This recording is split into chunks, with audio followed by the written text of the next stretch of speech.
नमस्कार दोस्तों, आपका हमारे YouTube चैनल कर्मरत पर हार्दिक स्वागत है।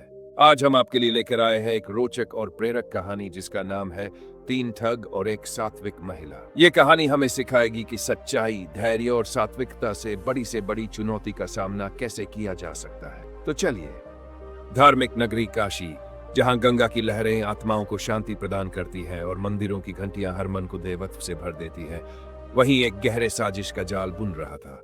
ये कहानी तीन ठगों और एक साध्वी महिला की है जिनकी मुलाकात एक अजीब मोड़ पर हुई। काशी के घाट पर गंगा के पवित्र जल में डुबकी लगाते श्रद्धालु और आरती का मधुर संगीत घाट पर एक अद्भुत दृश्य बना रहा था। वहीं भीड़ में तीन ठग अपनी अगली योजना को अंजाम देने के लिए इकट्ठा हुए थे। रघु तेज दिमाग और चालाकी में माहिर, दूसरा ठग बलराम ताकत और क्रूरता का प्रतीक, तीसरा ठग नकुल मधुर वाणी और अभिनय कला में निपुण। ये तीनों ठग किसी बड़े शिकार की तलाश में थे। घाट पर उनकी नजर एक साध्वी महिला पर पड़ी जो सफेद वस्त्र पहने हाथ में माला लिए ध्यान में लीन थी। महिला का नाम था साध्वी सुरभि। वह अपने ज्ञान और आध्यात्मिक साधना के लिए दूर दूर तक जानी जाती थी। लोग कहते थे कि उसकी आंखों में सच्चाई का ऐसा तेज था कि झूठा इंसान उसके सामने खड़ा नहीं हो सकता। ठगों की योजना, रघु ने कहा, यह महिला जरूर किसी बड़ी संपत्ति की स्वामिनी होगी। हमें इसे अपने जाल में फंसाना होगा। नकुल ने सहमति में सिर हिलाते हुए कहा, परंतु इसे फंसाना आसान नहीं होगा। इसका विश्वास जीतना पड़ेगा। बलराम ने ठहाका लगाते हुए कहा, विश्वास? यह भी हमारा खेल है। देखते हैं ये महिला कब तक हमारी चालों से बच पाती है। तीनों ठग साध्वी के पास पहुंचे। नकुल ने मधुर स्वर में कहा, मां, हम तीन अनाथ और गरीब हैं। आपकी कृपा से हमें एक नई राह मिलेगी। साध्वी ने अपनी आंखें खोली और तीनों को देखा।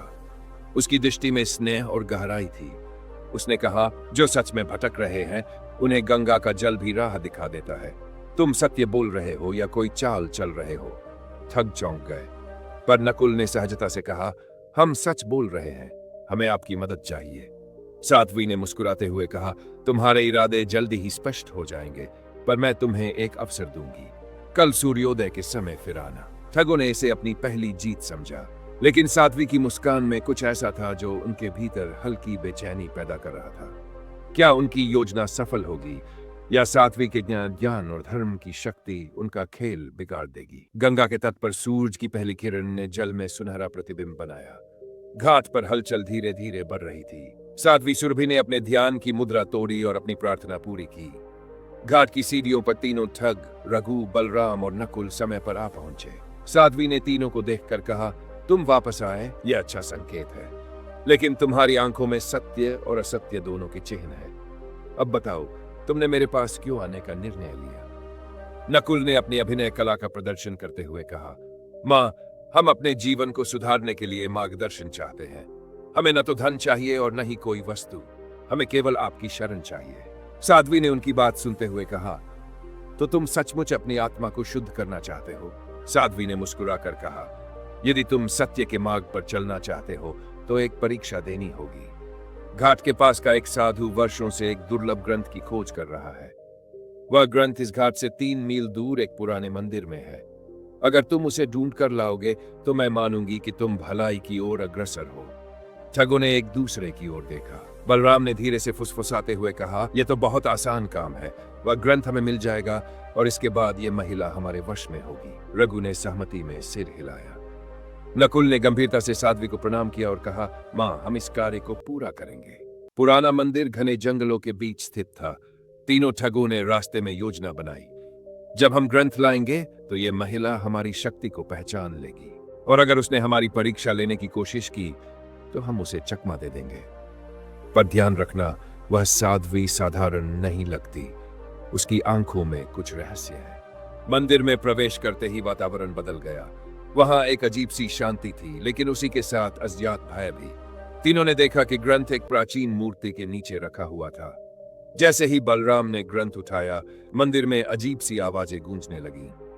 रघु ने कहा, यह तो सिर्फ हमारी कल्पना है, जल्दी चलो। लेकिन नकुल ने ध्यान दिया कि मूर्ति की आंखों से हल्की रोशनी निकल रही थी। उसने डरते हुए कहा, यह जगह सामान्य नहीं है, हमें संभल कर रहना चाहिए। जब तीनों ग्रंथ लेकर बाहर आए तो घाट पर वह साधु खड़ा था। उसने ग्रंथ देखकर मुस्कुराते हुए कहा, धन्यवाद, पर याद रखना, यह सिर्फ शुरुआत है। सच्चाई का असली चेहरा अभी तुमने नहीं देखा। तीनों ठग असमंजस में थे। साधु की बातों में छिपा रहस्य उन्हें विचलित कर रहा था। साध्वी ने ग्रंथ देखकर कहा, तुमने मेरा कार्य पूरा किया। अब मैं देखूंगी कि यह कर्म स्वार्थ से प्रेरित था या भलाई के लिए। साध्वी ने आंखें बंद करके कुछ मंत्र पढ़े। ठगों ने महसूस किया कि उनकी चिंता बढ़ रही है। तीनों ठगों को लगने